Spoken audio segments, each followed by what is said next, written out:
Lecture 1.4, Ideal Gas Law.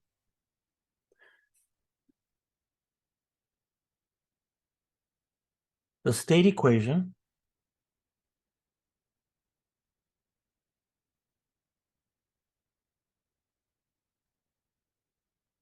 of an ideal gas explains how state variables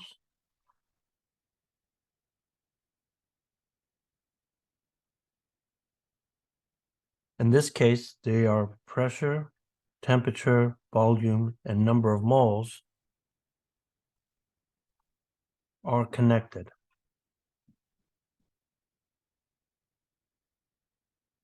So by definition, the ideal gas law then reads that I have pressure, volume, and it's going to be NT,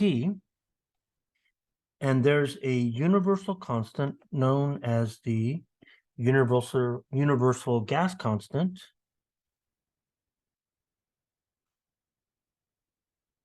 where R, the universal gas constant,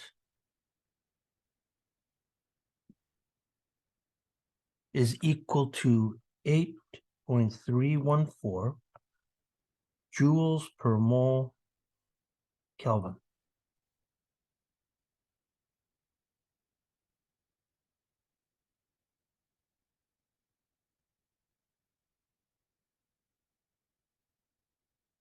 The SI units of all of these variables are, we know that pressure has to be in pascals, not kilopascals. The volume must be in meters cubed. Temperature must be in Kelvin. And the number of moles must be in units of moles.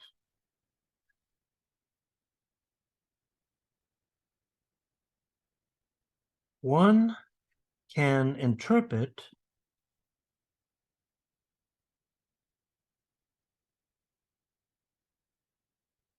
increases, decreases, say in pressure,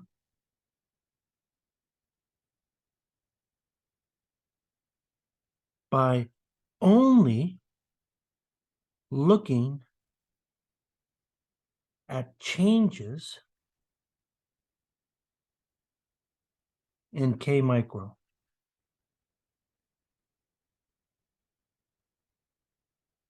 The first law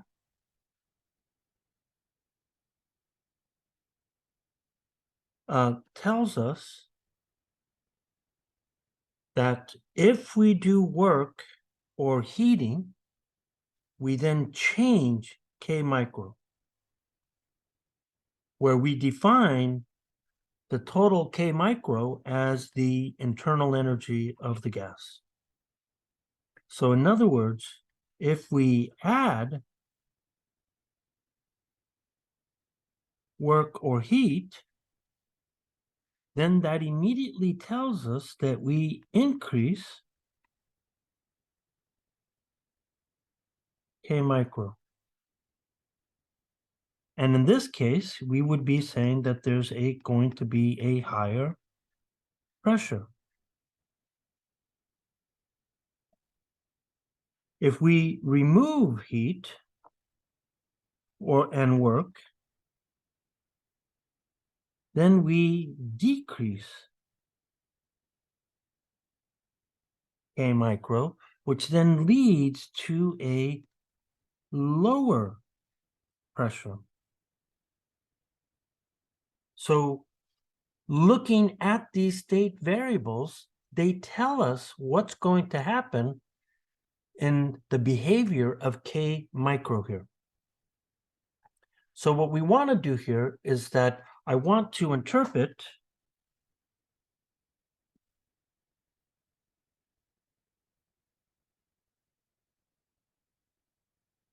the ideal gas law using PhET's applet, and it's called gas properties.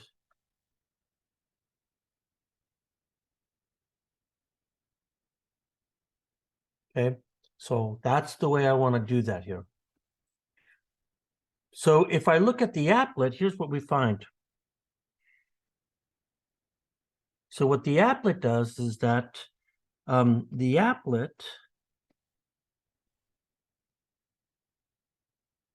allows one to keep state variables constant.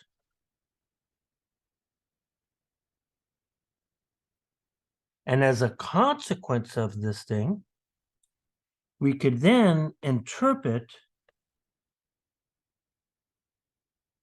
the behavior of the gas by looking at K micro. Now, what I would say here is that there are three pure processes. Now, I don't know a better way to say that, but I'm going to say that there's three. Now, it turns out that the number of moles in the vast majority of the process that we will see here do not change. So the only thing that we typically see here that is kept constant is temperature, volume, and pressure. So what we're going to do here is that since the mole number remains constant, so there are three processes. The first process is then going to be what we call an isothermal. And that means a constant temperature process. So then that means that the volume and the pressure are able to change. The second process will be in isochoric, which means that it's constant volume. Therefore, pressure and temperature will be able to change. And then finally, we'll have isobaric, which then means that we have a constant pressure process. And as a result, the volume and temperature will change. So as I start to look at scaffolding of how the first law sets up everything, we should interpret it and then apply this to the ideal gas law. So from the first law,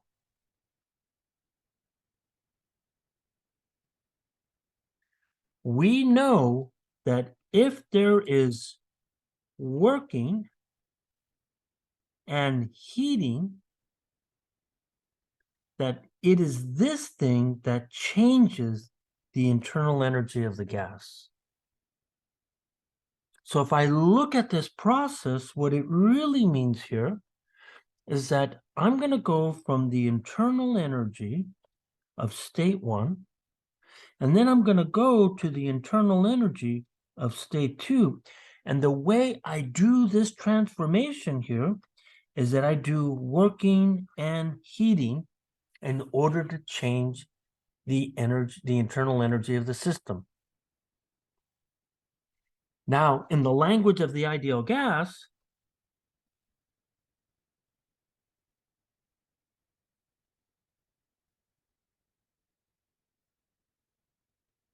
the ideal gas law the way we read it here as we go from state 1 to state 2, it really says that the pressure and volume times divided by the temperature, that you go from one state, then these state variables must change in order to keep this quantity a constant. Now remember, I did not include the number of moles or the ideal gas constants because they are constants. So what I'm going to do now is that I'm now going to go into the applet to try to interpret this here. Okay, so we're going to use the applet to study ideal gases. So I'm going to say here is that here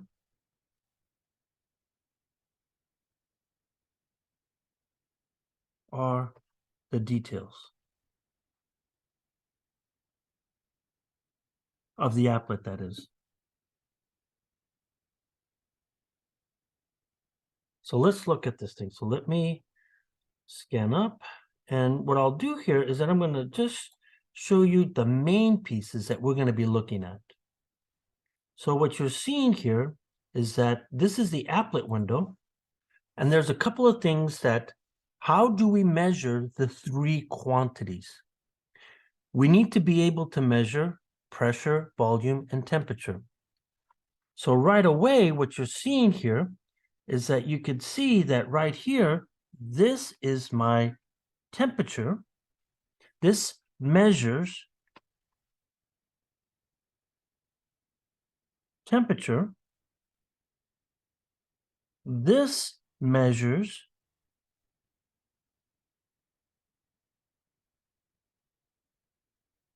pressure. And you could see right here is that I have this little guy right here. And that what this does is it measures volume. Now note, this is one-dimensional, but you could imagine that I have a square area that we're not being able to see here.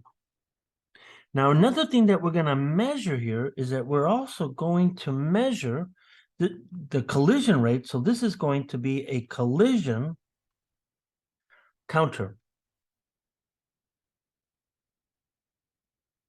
So then the question is, how do I change these quantities here?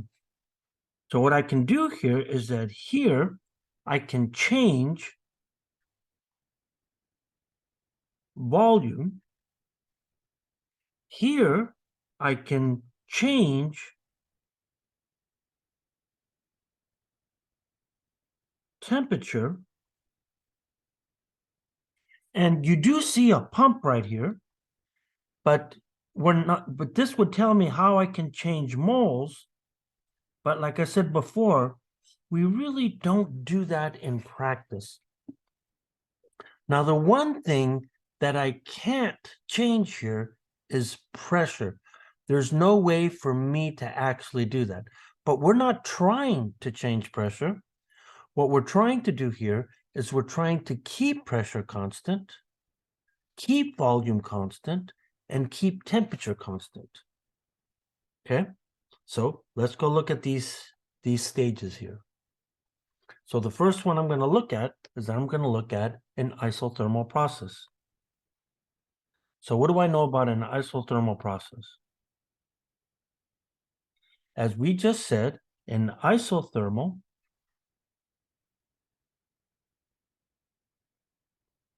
is a constant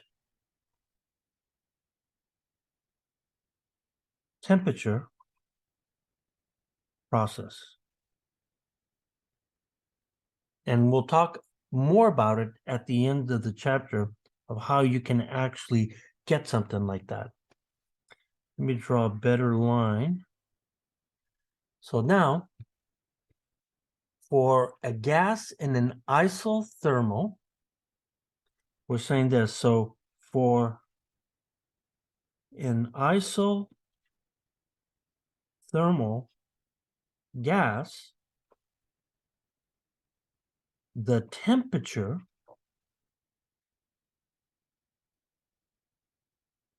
does not change as the gas goes from state 1 to state 2. Now note, that's kind of a strange thing. And the reason why is that I could be doing work and I could be adding heat, but yet the temperature is not going to change. And in the next chapter, we'll go into the details of what a razor's edge that is. So it's a very specialized process. So what this tells us is this, that if I have an ideal gas law, that these guys have to remain a constant because the ideal gas constant, the universal gas constant, is fixed. But we already said that we're not going to change the number of moles or temperature, so these guys don't change. In other words, N1 and N2 are the same, T1 and T2 are the same, so therefore there's a condition. The condition then is that P1 V1 has to equal P2 V2, and this combination has to be a constant.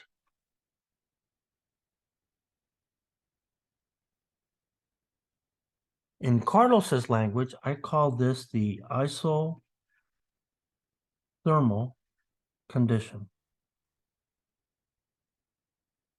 Okay, the isothermal condition. So what does this mean here? So if we start to look at this thing, what it says here is that this implies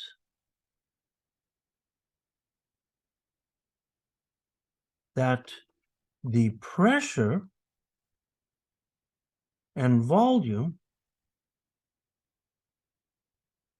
are inversely proportional to each other.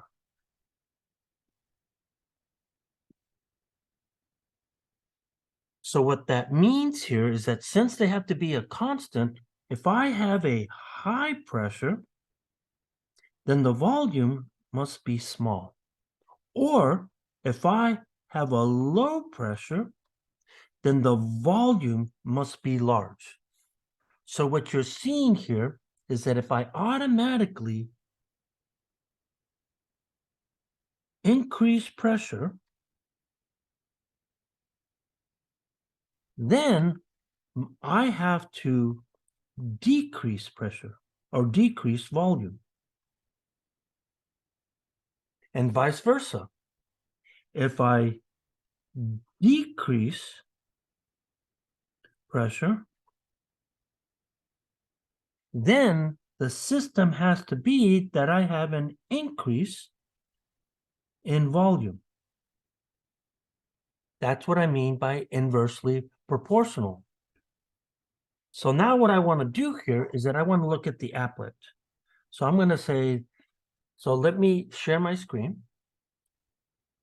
And here's my applet right here.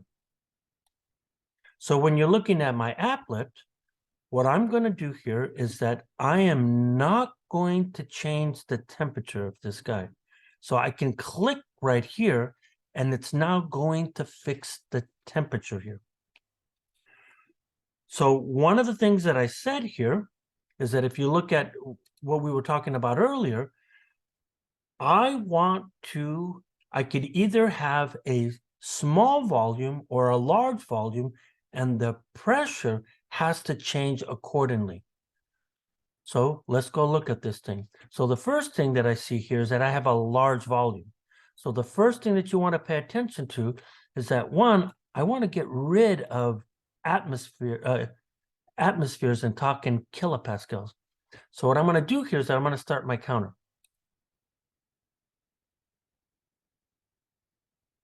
So what this says here is that if I have a 300K gas, you could see that there are going to be 365 collisions with the walls of the container.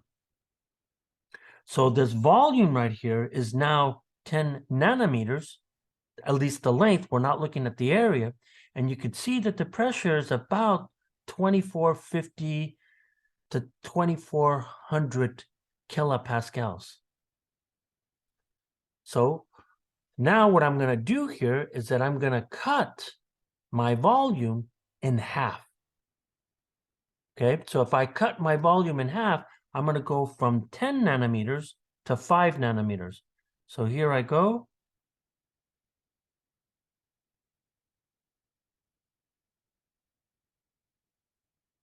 And so what you're seeing here is that when the volume was 10 nanometers, you could see here is that this counter was 365.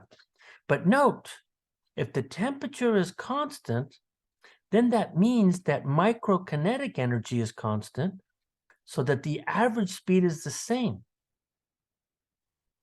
But I have a smaller volume, so I'm going to have more collisions, so the pressure should go up. And you could see here that the pressure has gone up.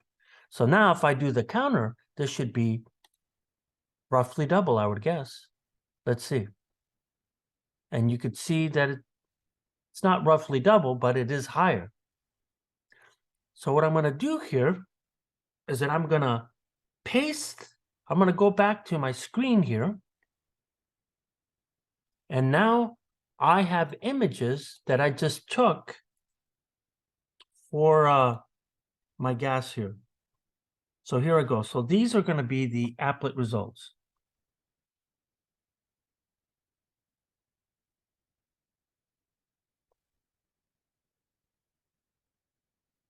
So let's look at this guy. So the first thing that we'll do is we're going to put this guy in here. And then I have the other results when I compressed it down to half.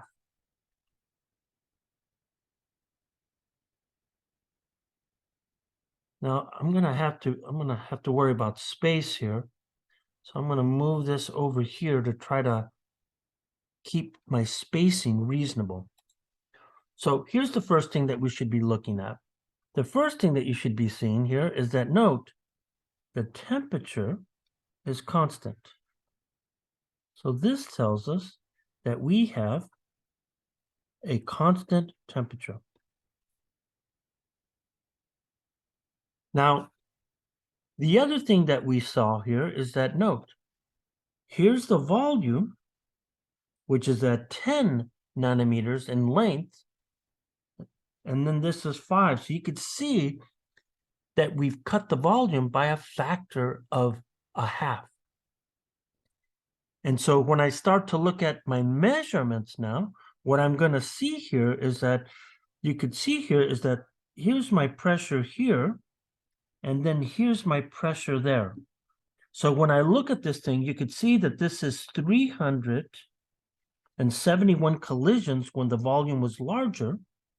And now I have 578 collisions. So therefore, the pressure has to go up.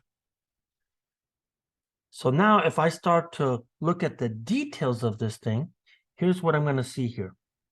So let's look at the volume. So I have a larger volume.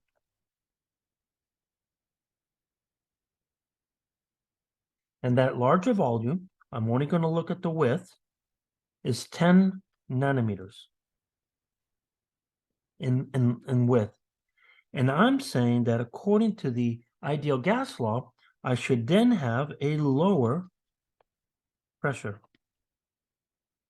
And if you read the pressure, this looks like this is 2340 kilopascals. And the way we measure this is lower because we see that there are less collisions with the walls. And this value tells us that it's 371, right? Is that right? Yeah, 371. So if I look at when I decreased it while keeping the temperature constant, you could see that this is a smaller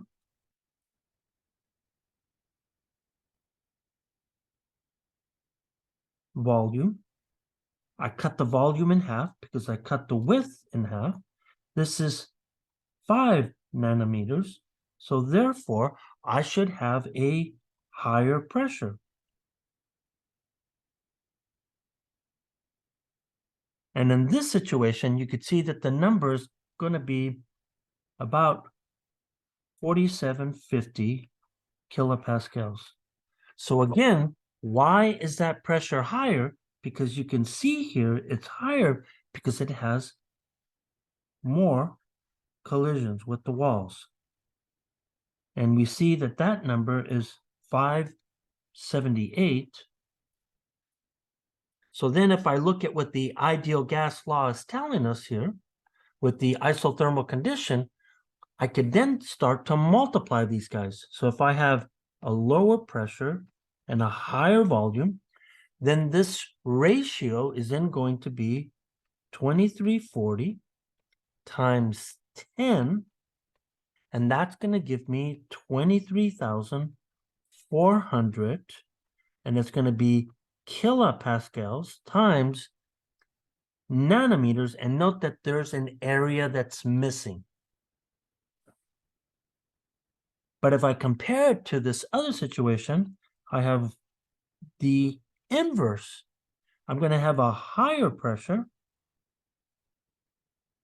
times a smaller volume, and I get the quantity of 23,750 kilopascals times nanometers. And so when you look at these guys, look at the numbers. Look at that number.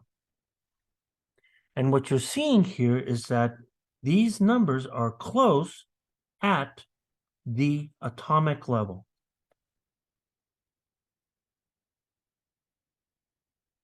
The difference is 250 over a range of essentially 23,500.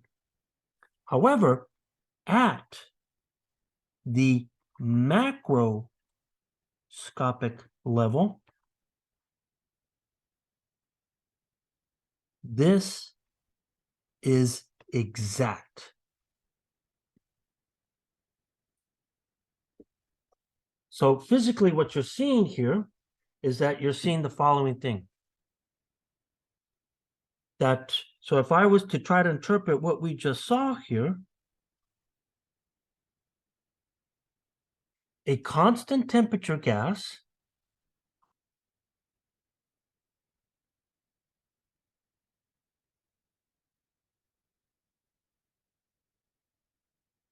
has a fixed K micro, which really tells us that also the average speed is fixed before and after some interaction. And what do I mean by an interaction? I mean, that means I have QNet and QNet, WNet and QNet changing what's going on. That's what an ideal gas law is doing. And so, in other words, that the pressure times the volume has to remain a constant. And one of the conditions here is that K micro has to be fixed. Okay, so now let's go look at the next case. Our next case that we're going to look at is that we're going to look at in isochoric,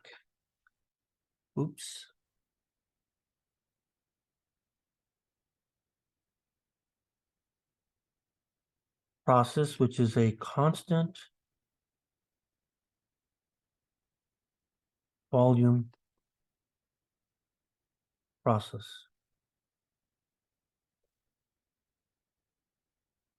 So for a gas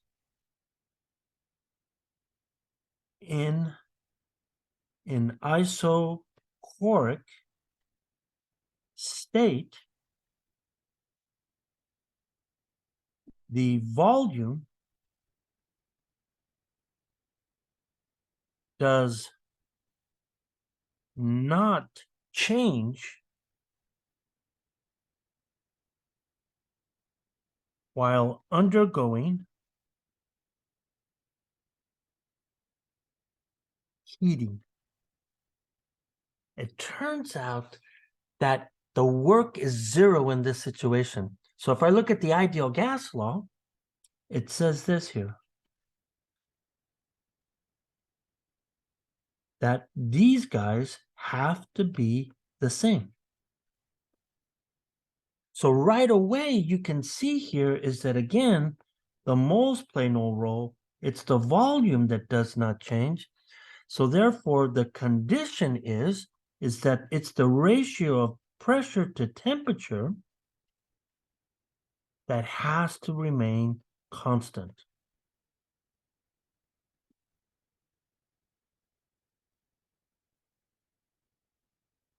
And this is what I call, in the language of Carlos, an isochoric condition.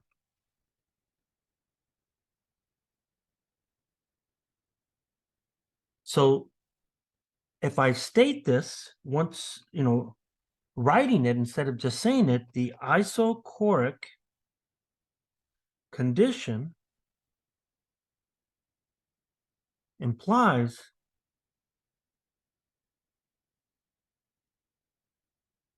the ratio of pressure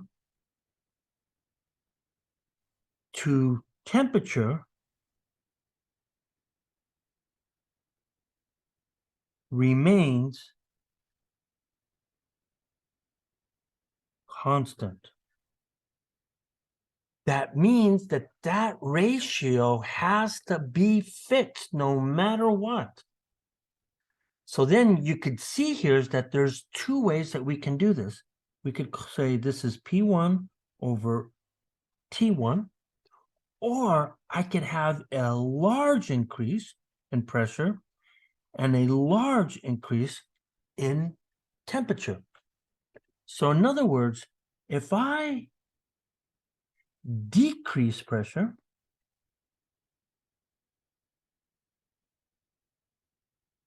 in order to keep this ratio fixed, I automatically have to also decrease temperature at the same rate. The ratio has to be the same. So therefore, if I increase pressure, I also have to increase temperature at the same rate.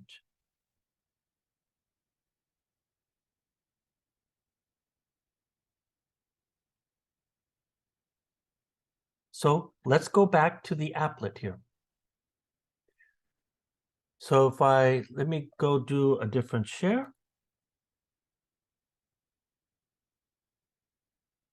So what I'm going to do here is that I'm going to go back and I'm going to expand this back to 10 meters or 10 nanometers, just so that we have nice numbers. And so I'm going to move my collision here. And so what I'm going to do this time is that I want to keep the volume fixed. So in order for me to keep this volume, I just can't, I'm not going to change this. So I'm going to say, don't hold anything constant this time.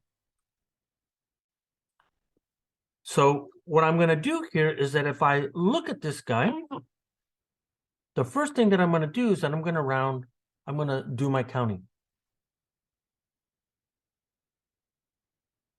Okay.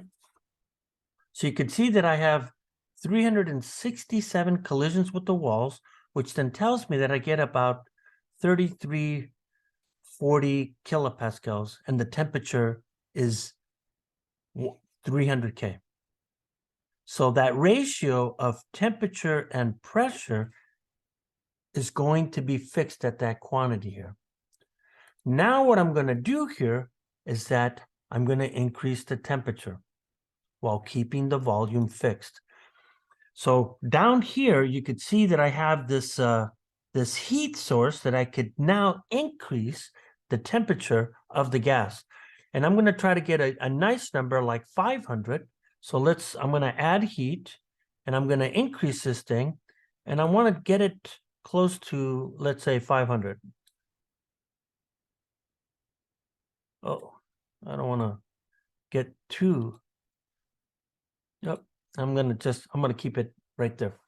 So now what I'm going to do here is that you clearly see that there's a higher pressure because I have a higher temperature. So now let me run this again.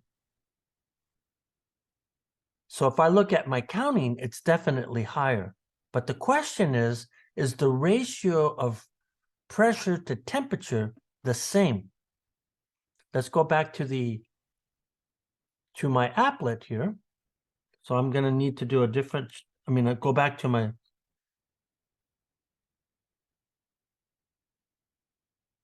sheet here. And so here we go. So now let's go look at this thing. So if I look at this thing, the first thing that I'm going to do is I'm going to put in this guy. So this is, I'd already clipped this so that we could move faster. So you could see that this stays at 10 nanometers. And then I have this second image that now looks like this. And you could see here is that the volume stays fixed here. So if you look at this guy, you can see that right here and right here, we then have a fixed volume. So what do we see here? Well, for starters here, we see here is that right here, I have a temperature of 300. Over here, I have a temperature of 500. But if I have a low temperature, compare the pressure. So the pressure here is about 2350, and this guy's about 355 collisions. Over here, I have about 4,000 kilopascals. This guy gives me about 453. So what I want to do here is that I want to calculate these values so that we actually look at this ratio here. So if this is an ideal gas, so I'm going to raise this up, but I'm still going to use these same numbers here. So here I go. I know that if I have a lower pressure,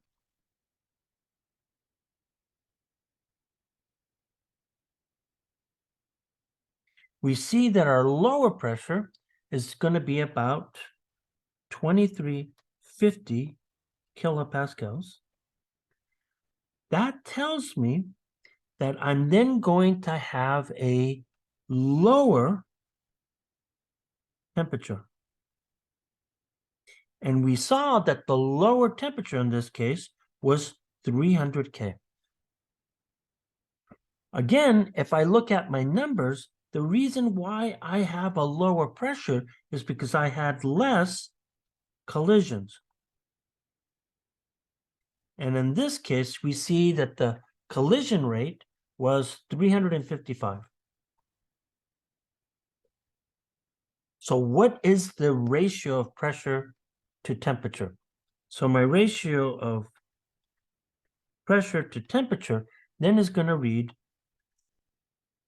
2352 divided by 300, And if I compute that ratio, I'm going to get 7.84 kilopascals per Kelvin. Now let's look at the applet on the other side here. So if I have a higher pressure, we see here that this pressure here is about 3970 kilopascals.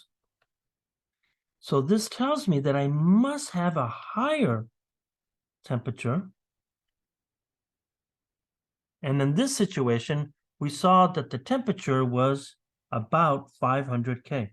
It was 501. So if I look at this thing, I have a higher pressure because I have what? I have more collisions. And when you look at the number of collisions, we could go up here and you could see that's 453. So that's not a surprise. So now let's look at this ratio. So I have P2 to T2. What are these numbers? I do have a higher pressure and I do have a higher temperature. So when I look at that ratio, I get 7.93 kilopascals per Kelvin. So like I said before, note that this is close at the microscopic level. And the reason why it's close at the microscopic level is because it's a random process. They go up and down, but it's exact at the macroscopic level. So in summary, what am I saying here? We then say that physically,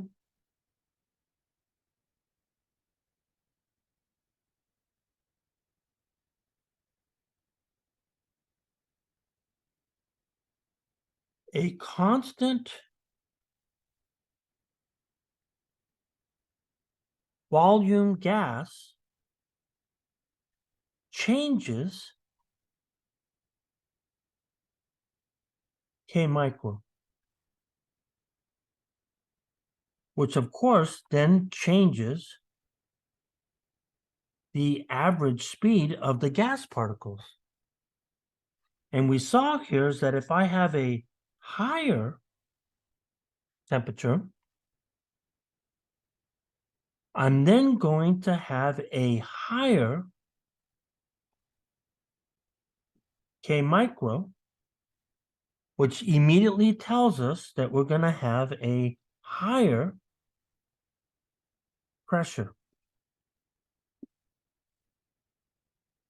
On the other hand, if I have a lower temperature, I'm going to have a lower K micro, which then tells me that I'm going to have a lower pressure. But the ratio has to remain the same. So this is our last one here, which is then going to be an isobaric process, which is a constant pressure process.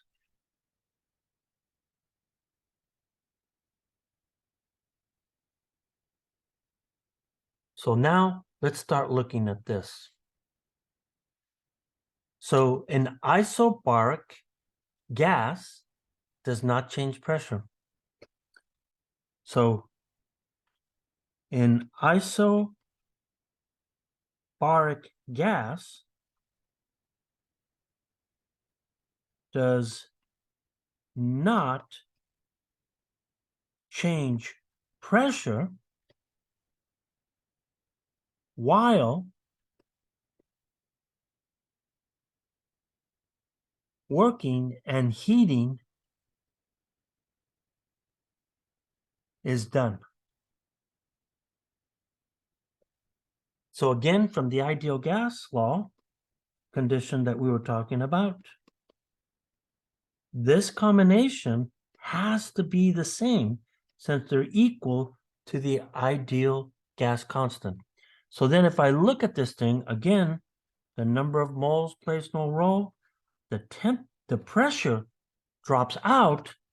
And so what this tells us here is that now it's the volume to temperature ratio that has to remain a constant.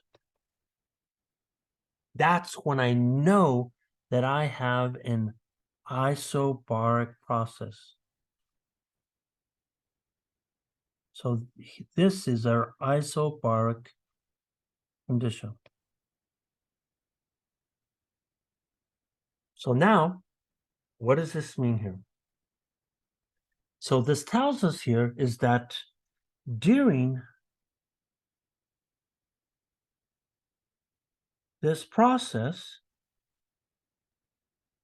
the ratio of volume to temperature stays constant while working and heating are occurring.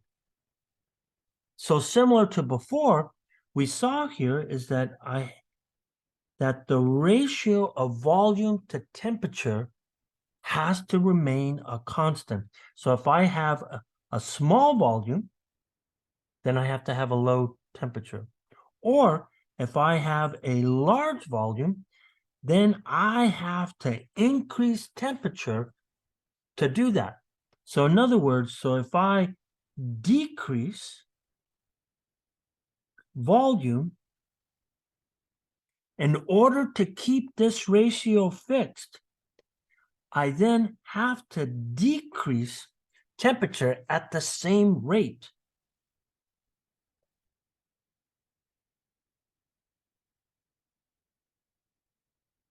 Or the opposite, if I increase temperature at the same rate, I have to increase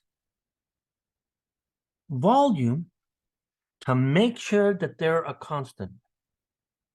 So in this situation, what we want to do here is that we want to keep the pressure constant.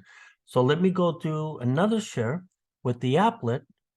And here we go. So this time what I'm going to do here is that I'm going to keep the pressure constant. And you can see that that's what I selected. So here I go. So I'm going to run this. Let's go look at this thing just so we got a fresh window to do this. You know what? I'm not going to do that. What I'm going to do here is that I'm going to go back to well, does it really matter? No, it doesn't matter. I'm going to stick with 500. So if I stick to 500, you could see here is that at 500 Kelvin, the pressure is about 3950 kilopascals, and the collision rate is about 471.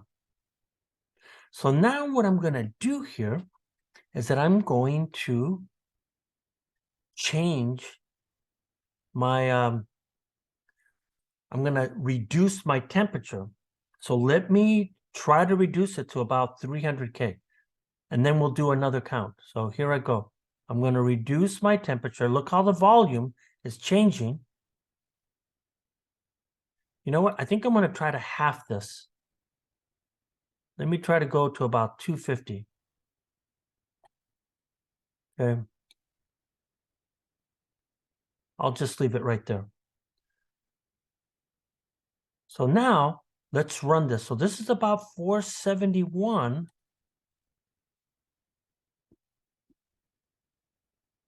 Note that this is 526. It's not the same. The collision rates are not the same. And remember, because this is a random process, I can't just do it once. I would have to do it multiple times. But I do see that the pressure is fixed. If I decreased the temperature, the volume had to decrease in order to have the same pressure. So now let's go back to my lecture and let's go look at what I have here. So the first thing that we did here is that we started off with a big volume. So let's look at this. So here's my big volume, which is about 10 nanometers when I started. And then what we did here is that we decreased the temperature and we were forced to then decrease the volume here. So when you look at these numbers, what is it that's fixed here? Here's my pressure here. Here's my pressure here. And you're seeing here that I have constant pressure. That tells us that we have an isobaric process.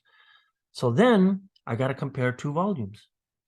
So I look at this guy right here, and you could see here's my volume. It's a large volume. Therefore, I have a higher temperature. I have a smaller volume. I have a lower temperature. So when I look at these guys, we're comparing this ratio right here. So let's go look at this thing. Here's what I have over here. So again, I'm going to use the exact same numbers as before. So then I'm going to have what? I'm going to have a larger volume.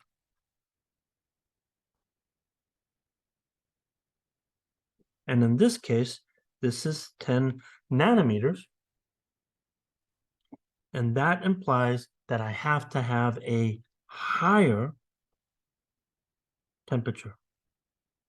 And when you look at that temperature, we saw that this temperature here was 502 Kelvin. So if I look at this ratio, then I'm going to need V1 over T1. So then this should then tell me that this guy has to be 502 kilopascals into 10 nanometers. I'm going to get 119.9 times 10 to the minus 3, which will then be nanometers per Kelvin. Now let's do the same for this guy right here. So here, I'm going to have a smaller volume.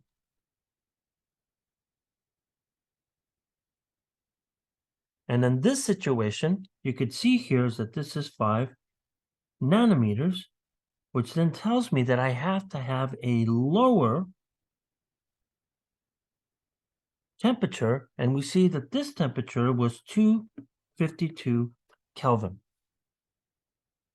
So if I look at this ratio, it tells me that V2 over T2, that gives me 252 divided into 5, I get 19.8 times 10 to the minus 3 nanometer into Kelvin. And again, look at these quantities here.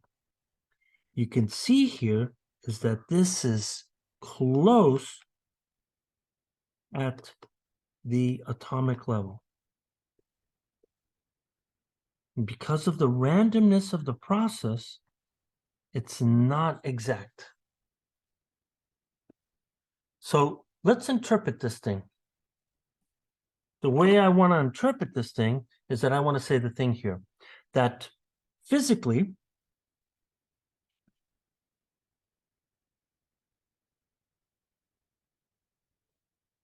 a constant pressure gas requires a higher temperature. And remember, when we say temperature, we really mean K micro. to keep the pressure constant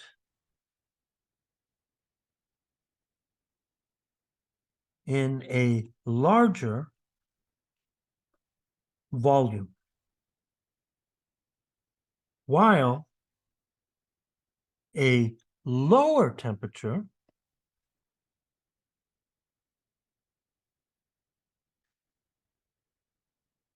in a smaller volume. So in other words, if I have a larger volume, that means I have to have a higher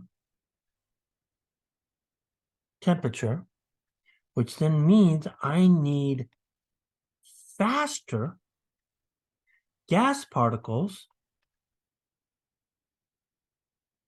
to collide with the wall to keep the pressure constant. On the other hand, if I have a smaller volume, I need a lower temperature. The gas particles don't have to travel as far, so therefore I have to have slower gas particles to keep the pressure constant. Those are the three processes. So what I want to do here is that I want to talk about some of the strangeness of the ideal gas law. Maybe not strangeness. There's one really, really interesting point, but we should sort of like maybe have a more detailed look at the ideal gas law. There's misconceptions, okay?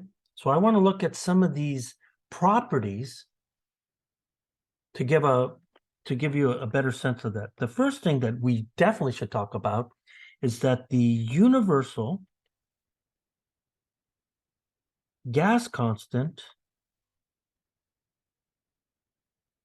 is indeed very special.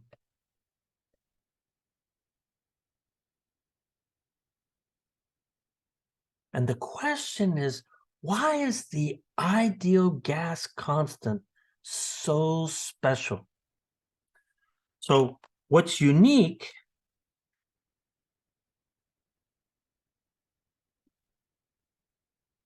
about ideal gases is they do not bound.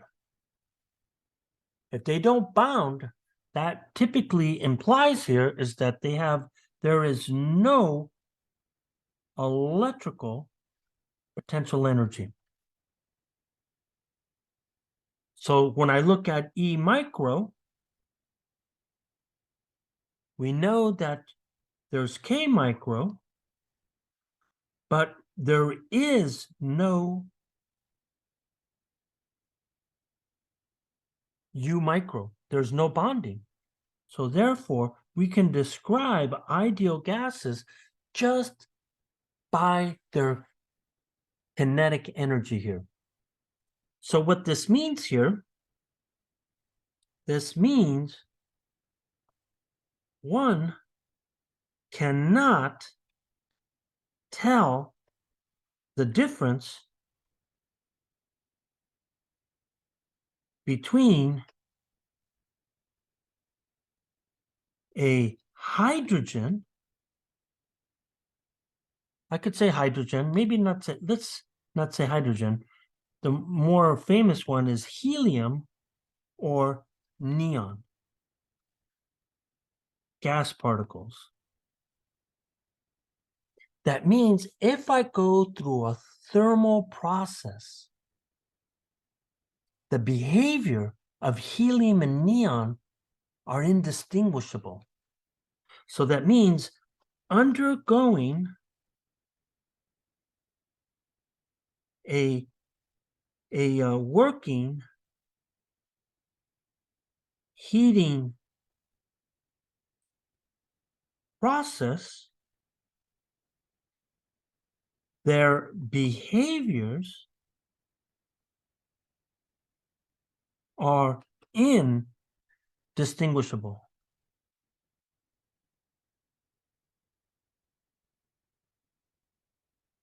So what do I mean by that? Well, if you look at helium, a helium gas may be about, let's say, a helium gas. Let's say that this is a helium. I mean, helium is 5 times smaller than, let's say, neon. So if I look at neon, neon is definitely larger. It has more mass. So if I look at this guy, here is neon. And what we could say here is that neon is 5 times more massive. I mean, they are different. But if we look at it energetically,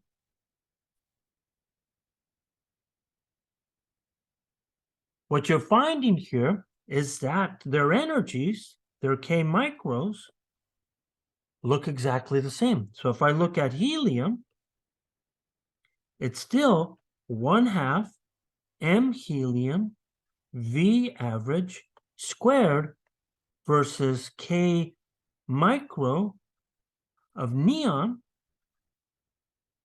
is still 1/2 m Ne V average squared. So we can treat them exactly the same because they have the same energy equation.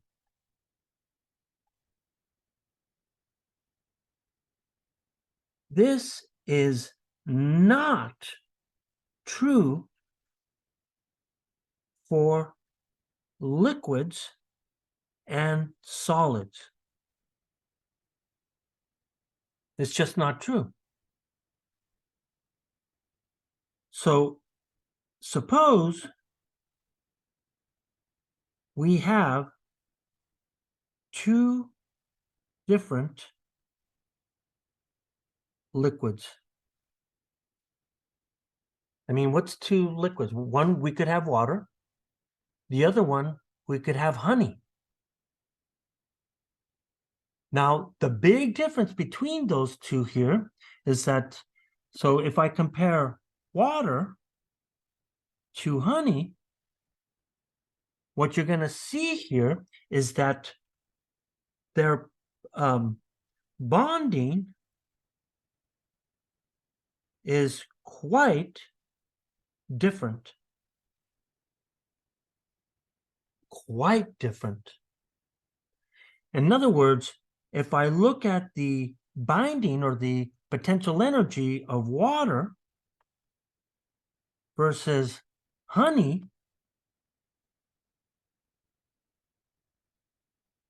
they are radically different. And because they're radically different, when I look at this in the language of energy, then that tells me that the energy model for water is not going to be the same for that of honey because their potential energies are different. As a consequence, there is no universal constant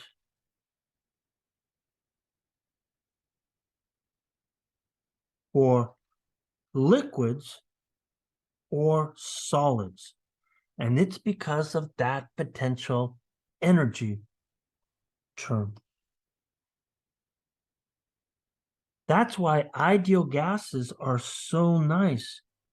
We ignore that piece and we just get that special behavior here. Now, there's some misconceptions on the ideal gas law, so I should say that because of the misconceptions, we should address them. There are misconceptions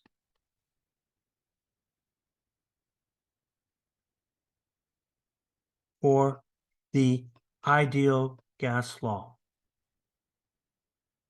And you really don't see it until you derive it from fundamental principles.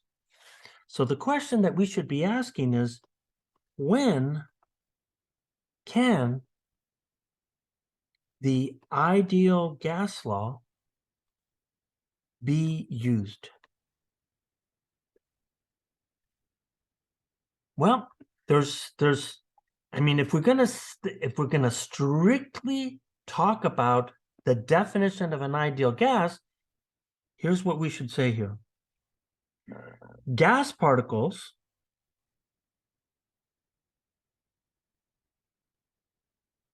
are point particles.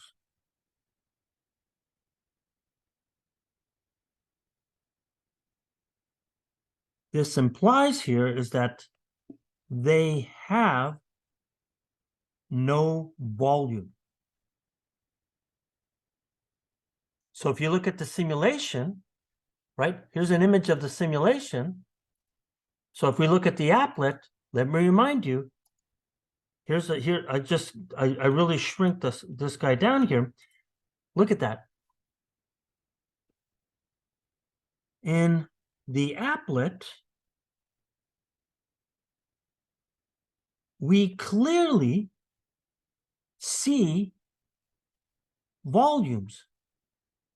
That implies that this is not an ideal gas.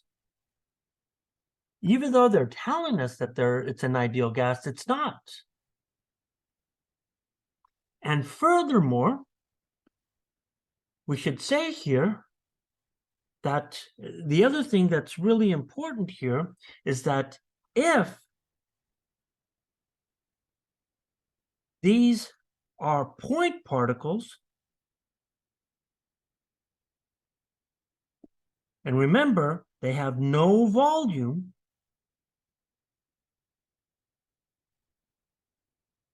they do not collide with each other. But when you look at the applet, they clearly collide. The fact that they collide implies that it's not an ideal gas, right? So if I go back and I just share my screen again, you could see the collisions between the particles. That's not an ideal gas.